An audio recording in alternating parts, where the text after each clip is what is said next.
Hi guys, Trek Collector back for another edition of my Trek collection. So, I would like to first of all give a big shout out to Captain Stuart Foley from Trek Yards and Commander Cookings for the wonderful support on my first episode. It's much appreciated. I think you guys rock. You've done such a brilliant job for us Trekkies, especially in the light of the lack of Star Trek on TV. And not just being stuck by JJ. And in fairness, I know you both have different views and so forth like that, and it's great to hear that kind of banter between the two.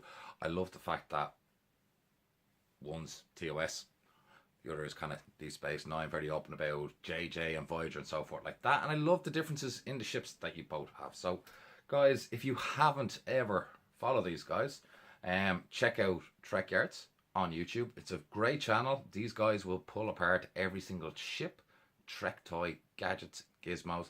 They also have great contacts in the trade, and it's absolutely fantastic channel. So guys, thank you so much. That really means a lot to me. So today I'm going to do a special for Captain Foley. It's not a TOS Dreadnought, but I'll get to it, and hence why I'm in the kind of the next generation uniform, except I don't have the futuristic comm badge. I'm giving away hints and tips there. Anyway, guys, in relation to this episode, there is a great Trek Yard episode. I think it's episode 59. And you're talking to a certain designer. And it is Andrew Probert. And what a guy. He has brought us what I would call the Rolls Royce of the Federation. It is the USS Enterprise NCC 1701D. That beautiful ship there. But if you were closely watching last week, there is a ship missing up there, which I hope Captain Foley is going to appreciate, because this thing has so many names. It's the Diamond Select model, and it is from All Good Things, the USS Enterprise NCC 1701D, a ship that was but will never be. Timelines got changed and we do not have it anymore. We know that this ship will not exist due to the fact of Star Trek Generations, where certain Klingons decided to destroy our beloved Rolls Royce. But after that little tragic incident, we got a beautiful ship, which was the Enterprise E, the Sovereign, which is absolutely a lovely ship, so we're not going to complain too much. What can I say? Well, at the moment, we have a good few interesting things about this ship.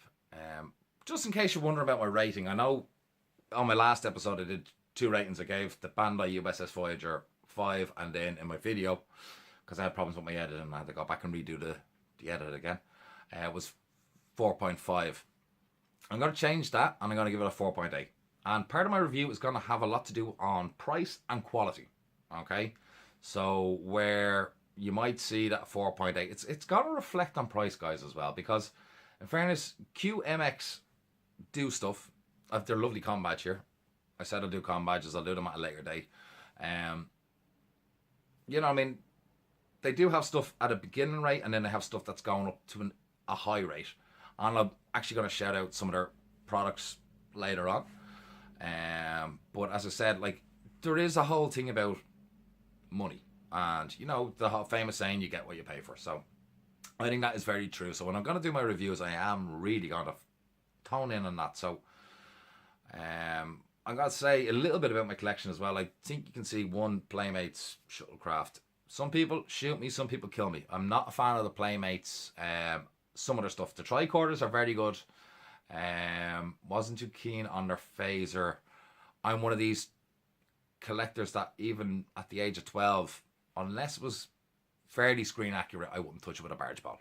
And that's just me. So, you know, that's the joys and fun that we live in. Also, I've had a lovely shout out by a lady, and I'm going to do a tribute episode to herself next week, is the plan. And I'm going to try and help her out, source something. And that's what I'm going to try and be here for, because this channel is all about talking about Star Trek.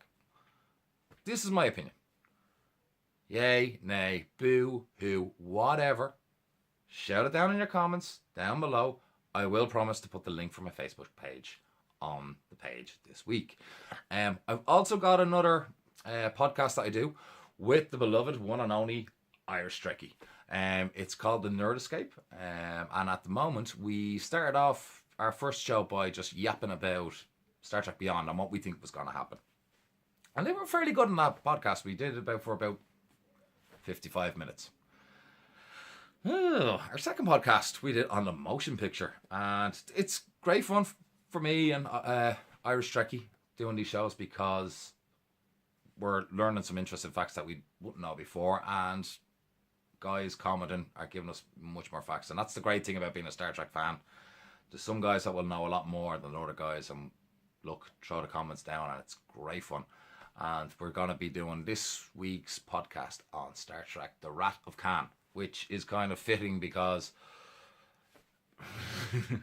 any of these guys that know me kind of know what probably rating I'm going to give The Wrath of Khan. I have a surprise lined up for Damien. He doesn't know it yet, but I do have a surprise for him. And yeah, looking forward to this one. And I'm already learning more facts that I didn't. So anyway, that's just a little bit about me yapping. And as I said, anyway, we'll get back to, look, guys, anything that's coming out soon, drop comments down, please. Whack them in the comments. Likes, dislikes, everything. Just get them out there. So, before I ramble on and bore your heads, I'll also put down the link for the Nerd Escape. God, I don't even know my own podcast. Crazy. No, I'm going to whack down it in the comments as well below, and you can follow up and let us know what you think about that one as well. So without further ado, I'm going to hit and show you this Dreadnought refit heavy duty cruiser. Have I missed one? Galaxy X. Yeah, we never got a real name. I suppose the easiest way to call it is a refit. So whatever you want to call it, if anyone has confirmation on the name of it, apart from a refit, would be great. Throw it down in the comments. So I'm going to take it over. So be right back. Okay, guys. So I'm back again, and this is the Diamond Select USS Enterprise, the All Good Things Enterprise, or Enterprise refit, heavy duty cruiser, Galaxy X, you name it. This is it. So I think I'll do my flyby again. You're going to see a different standard of quality on this one, and believe it or not, my saucer section has broken. So interesting enough, I can't play any sounds, but hey, that's part of a review. I've had this ship probably about 2 years now, maybe. So I have switched it on or off. Batteries haven't gone rusty. So it's buzzing it.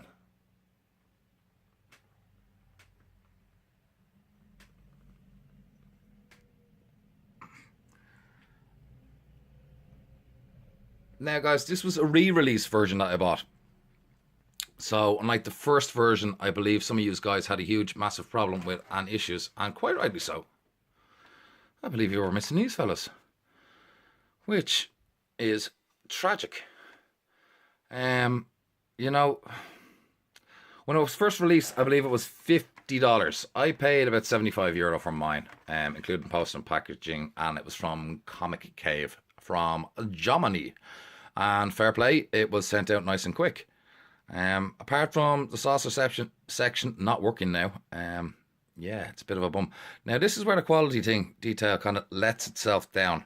Now, I believe Diamond Select are planning on, if they do re-release these models and so forth, they're looking at upping the price again. Now, when you get in close, it's not that pretty, guys.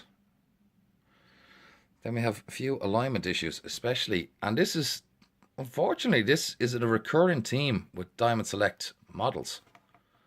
You see?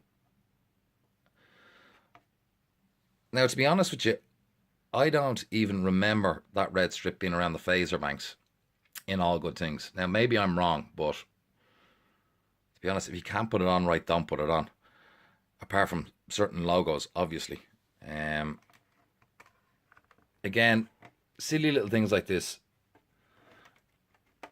I don't think the Enterprise D had kind of peg marks. Fill them in, guys. The detail on a bridge is fairly okay, apart from a bridge light not working up. And so, in fairness, on that one, yeah, misalignment there on the the observation lounge, if you can see. So maybe I'm just being a little bit too harsh there. But then we come back to the likes of the shuttle bay. Yeah, it's fair enough. A little bit of an Enterprise there.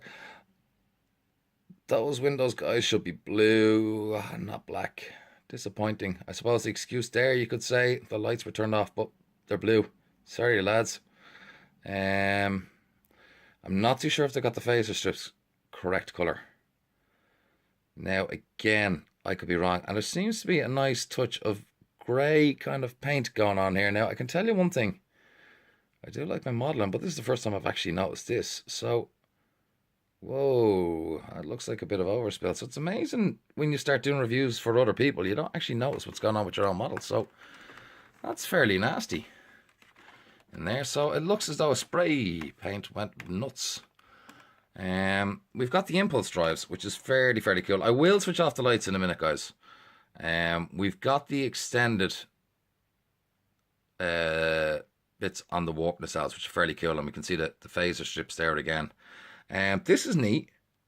The little Enterprise, didn't notice that before, and we do have a little red. That's another thing missing actually from the saucer section, which is shocking, is its thrusters, which, I'm sorry guys, that's a big part of Star Trek. You know, we need our thrusters. So they've gotten this part fairly okay. Just check the alignment on these. Now I will get into the stand in a minute. But again, here's another situation here. Now, obviously, they've, you know, to mount this part in here, we can see kind of a large circular, kind of maybe a screw cover. And again, one here. Yeah. And another gripe would be the battery compartment is very hard to pull apart. I did try the batteries, so it's not a case of the saucer section and the battery's not working. These are the famous racing fins. And as we get back into the Trek Yard episode, Andrew Probert, episode 59, guys, check it out. It's comical. The boys asked him what did he think about what the guys did to his beloved Rolls-Royce of the fleet. And I won't spoil the Trek Yards show. Go see it. The answer is comical. And Captain Foley, I agree with you 100%. As I said, I class this ship as a Rolls-Royce. I think it's just, I know you like the Dreadnought. It is the 3 engines, which, you know, it's a hard one. I sat on the fence to buy this model for a very long time. I'm going to take the saucer section off this, but I did sit on the fence for a very long time. So I finally came around to buying it because it was re-released and I got it at a very reasonable price. So as I said, €75 wasn't bad. Now looking online, and I'll give you some breakdowns, but I've seen some horrifying prices. From £160 sterling up to £300 sterling from this. Now I don't think these guys actually realise that this is actually back in stock. That's the unfortunate thing about being Star Trek fans. I do love this impulse glow though. I have to say the lights on this are fairly neat. Now, unfortunately for me, my sounds are broke. Oh dear, I'm going to be so upset about that. To be honest with you, no I'm not. I don't like the sounds. I think it's ridiculous. Don't get me wrong. Maybe the JJ ships with the younger fans is kind of cool, but not for me. I just like lights. They have re-released the NX-01, which I will do. I have the 2 of them, and to me it was well worth buying the re-release kit because of the simple reasons that they added a running sounds feature, which is pretty cool. So that would have been, to me, instead of wasting time and effort putting people's voices on, having the ship's running sounds and having the selection of just going lights on all the time or lights on with running sounds is pretty cool. So looking at detail underneath here, okay, it's looking good, not too shabby. I might just take her off her stand actually. I'll pull her off. Now this is a rarity that there is issues with the stands. Believe it or not, now this was a reissue, and I have to say, compared to my Enterprise D, this stand hasn't broken on me yet. So I do think they did make a good, valid effort at repairing of the stand, and this one has held up, so it is kind of fairly good. We'll just check that. So we have our phaser strips on the back. I'm not going to give out about the screw there. I understand that they do have to put batteries, but again, misalignment, which is a shame. But again, from a distance, it's not that bad. These are just painted into it. Again, a bit of etching mightn't have been too bad. Guys, if you're going to up the price in this model, you do. If you're going to re-release it, you have a lot of work to do. And this is a re-release of this model. So, you know, as you've seen in the Bandai model, which got 4.8, we had our lifeboats with numbers. On this one, there are no numbers. And again, paint spills going into the saucer. Again, though, that's zooming in, but we didn't have that on the Bandai. So now you can see why the Bandai is one of my favorites. We'll just take a look at the saucer. Now, I have to say one thing, and again, the lights are fairly cool, and I will give them praises on this one. This is a very, very good locking mechanism. It's a magnet, and as I found, changing the batteries in the saucer section is quite fun to try and pull the batteries out of the saucer section, because they're magnetized pretty much, so you need to kind of give them an old wedge or a wedge out of place. But it is very good. It locks really, really well, and I have to say it's a very nice feature. So that is a strong point of this kit. Now, again, at the same time, like 75 euros to 100 euros on the Bandai kit. Again, so like, okay, it's not that bad. The kit does light up. There is issues with it, but you know, if you're going to display this on a shelf, and I just see my videos and you see my stuff kind of in the background, you wouldn't really notice this. So it's a nice kit to display. And I have to say one thing, the lights off are quite strong, and it is kind of fairly cool to kind of, you know what I mean, have this kit on. As I said, I just think that's a bit of a letdown there. I think there could have been a better way to, that's it all. Another gripe. Sorry guys, look, seriously, how am I meant to switch that on and off? Especially on your delicate stands, which do break easy, okay? So I have to hit that button to keep those lights on, and I have to hold it in for 5 seconds to keep the lights on. I wouldn't advise doing it when it's on the display stand. If you are going to do it when it's on the display stand, please hold your model. It will fall off. It's a silly idea location to put that light. I don't know why. Like, they could have easily put it here, and that would have pressed in. And you know what I mean, that's nice and round around there. But that's my opinion. I don't know, if you are looking at reissuing this kit and you're going to charge more money, please listen to my advice. I didn't even know about this kind of this color in here, so that's kind of cool. I didn't see it on the screen. The twin impulse engines are fairly cool. The racing fins, won't say too much. We'll take a look at the side. So the secondary hull. Now the lineup and the paint scheme on this doesn't seem that bad on the side. I do think that black strip is wrong. I thought it was more of a blue. Check in on the Enterprise. As I said, guys, I will kill the lights. I'm going to reattach this. So the Enterprise is lined up there nicely. A bit of a paint splash there as well. As I said, that's just kind of, yeah.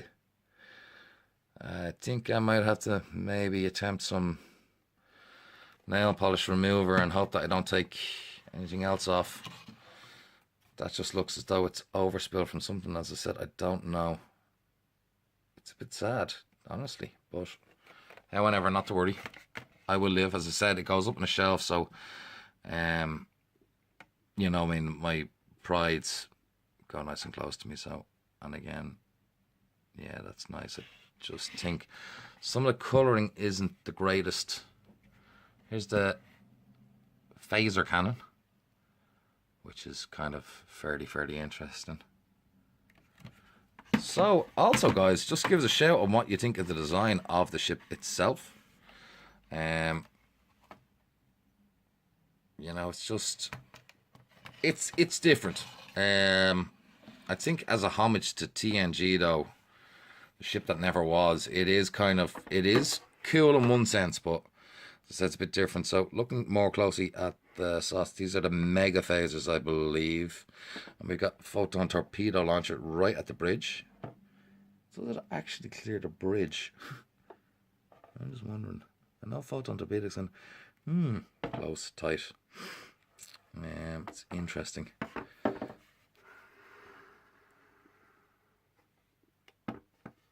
Damage on shuttle bay. Now that was me trying to put batteries in. It's very, very stiff compartment, guys. Again, if you're gonna start upping the price, like start looking at the logistics. Like, yeah, okay, grand. Tell someone to put a screwdriver in here and pull it out. Yeah, if it's soft plastic, that plastic's gonna bend. And if you look, there's a little bit of a nick there. It's in too tight, so you should really think of easier ways of putting in a battery compartment. The impulse, they do light up. Unfortunately, as I said, the saucer section seems to be damaged, so I might have to kind of go into her. I'll see if I can pull her apart easy enough. That's kind of cool there, isn't it? Just document the saucer section. Oh, lovely. They do have that in nice, and I do like the little docking clamps. Again, guys, why with all the black? You know, mix and match. A bit of white in there won't be too bad. You know, it's like everyone is just kind of gone to sleep, you know, which is a little bit of a shame. It would have been nice to, you know, just put in a little bit of white color. And again, like alignment issues. Ugh, you know, again, I probably would have rather don't bother doing it and just let me scribe it in myself. But more alignment issues with the phasers. And were the impulse that grey? I don't know. Correct me if I'm wrong, but I don't think they're the correct colours for the impulse. But as I said, they did make the one obvious improvement that I do know about is they have added on the Starfleet insignias onto the warp nacelle. So they obviously did listen. Now I do believe they sent out some decals as well. It's just kind of an embarrassment for for any company, but at least they were listening to their fans and they did do it. So I'll give them credit for that. But I know they're promising us 2 new ships every year, and this year we're getting the NX-01 and we are getting the Romulan Bird of Prey, which I am looking forward to. And then I believe next year, San Diego Comic-Con, if it's correct, I'm hoping we shall actually see a Diamond Select USS Reliant. Please get this one right. But I think in fairness, you know, judging by the NX-01, what they did with it, there's a much better paint scheme on it. So they have listened to people. And again, with that one as well, that get ridiculously overpriced. It was hard sought after. And, you know, it's just, you know, they've taken their time to re-release some things. And I hate companies with Star Trek, you know. If their products sell out, Jesus, make them again. You know, this is the whole point of this channel, is to stop people falling into that trap and having to pay bucket loads of money. So, a rating for this kit. This is going to be very hard. There is a lot of paint issues.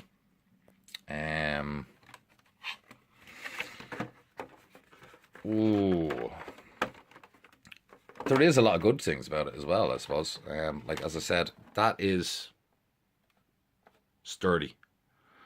They have seemed to improve on this display stand. I think, in reflection, being aware of, and probably the rating why I'm going to give it so low, is going to be the fact I'm going on the current price of what they're offering for the same kit. And that's on their own website, in dollars. And they're charging $99, which I do think is a bit dear. So I'm going to give this a 3-star. I might be harsh, guys. If you think I'm harsh, just, you know, that's what the comment section's for. But if you're looking for something to put up on a shelf, and as I said, turn off the lights and have in the background, I will kill the other lights if I can find my little remote control. Sorry, I was not thinking. I don't think we really need to. I think you get the general idea. And as I said now, in fairness, you got to realize as well that I do have a non-functioning saucer section, and as I said, and then there's a paint spill as well. So I think 3 stars. I'm in very, very generous. I think I'm in a bit soft there. As I said, yeah, do have to be very careful of these stands. They are not the greatest. Okay, so anyone that's going to get one of these kits, be careful. And I'll go through pricing on where you can get these kits in a second. But it is, I have to say, the light up feature of this kit is absolutely fantastic. And I would like to see Diamond Select get a bit braver and, look at, I know it could lead to light leaks, and looking at light leaks on this, there isn't any. I know they had it with previous models, especially their Enterprise models and all that, but to be honest with you, it's rock solid. There is no light leaks.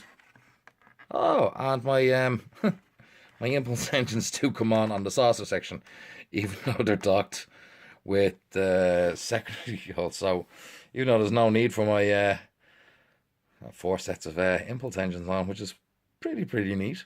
Plenty of power. It is neat that the lights are fairly cool, and I think they have the right balance with the lights. I do have to say, it's a nice piece. To me, it's nice where I have it up on a top shelf. It's a talking piece. It's the ship that was but never will be. I like that line. I'm gonna trademark that. No one nick it. So, that is my review. It's a good size. I never got into the size. Size to me, does it need to be this big? To me, it looks like it's been used off the AMT or the Earl model kit. I don't know whether they're using the same molds. Maybe they're not. Maybe it's just a coincidence. I don't know. But to me, it looks kind of in the same scale to that. Model building and putting in your own lights is one thing. Doing a kit, especially, I'm going to say it's too big, and only for one reason. It's because of the stand they put it on. I think if it was on a more sturdier stand, yeah, I'd be happy with the size. But as I said, it is kind of, these are delicate, so just, you have to watch them. So, I will put some lights on and be right back.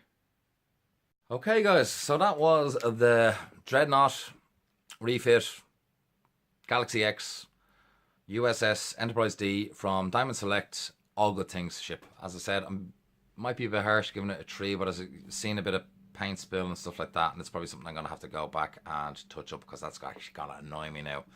And remember, saucer section doesn't work, which, I don't play starships with my ships. There is sound actions on the ship, to me, as I said, not my cup of tea. So each to their own, though. I can understand if some people do like it. So I'm just going to give you some basic rundown. That ship was released originally in June 2009, and the original price was $50. As I said in my review, it is $99 on the Diamond Select toy store in the United States. So, it's a $100 kit, which is, it's dear. But good news for you folks in the US.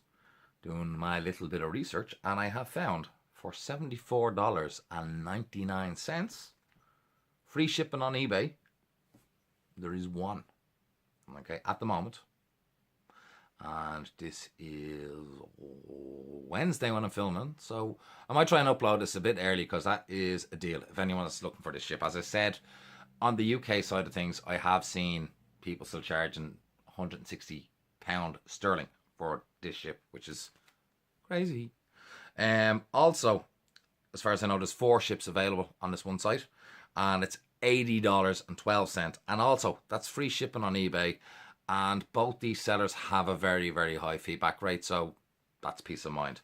In the UK, on Amazon, we have £57 and 14 pence.